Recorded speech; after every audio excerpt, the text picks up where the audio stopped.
শুনছি এয়ারপোর্টের মসজিদটাকে ভাঙার পরিকল্পনা করছে। আরে এয়ারপোর্ট হবার আগে মসজিদ ছিল, এয়ারপোর্ট তো পরে হয়েছে। আজকে এক এমপি বলল লাউড স্পিকারে আজান বন্ধ। ওই এমপিটাকে কোনো পিসা মলিসে আইসাকে শাস্তি দিতে ক্ষমতা কার হাতে?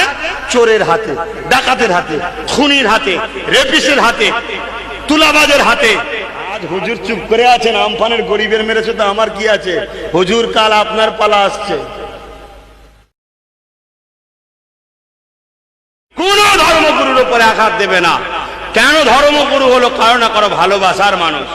আমি যদি রামকে গালিগালা দিই, তাকে যিনারা ভালোবাসে তিনাদের মনে কষ্ট হবে। আমি যদি গৌতম বৌদ্ধকে গালিগালাজ দিই, গৌতম বৌদ্ধর মানুষের ভাবাবেগে আঘাত লাগবে। তাই কখনো গর্বের সাথে বলছি আমি সেই মুসলমান। কখনো ইসলাম কাউকে গালি দিতে বলে না, আমি দিই না। কিন্তু বারবার আমাদেরকে দেওয়া হচ্ছে, আঘাত করা হচ্ছে।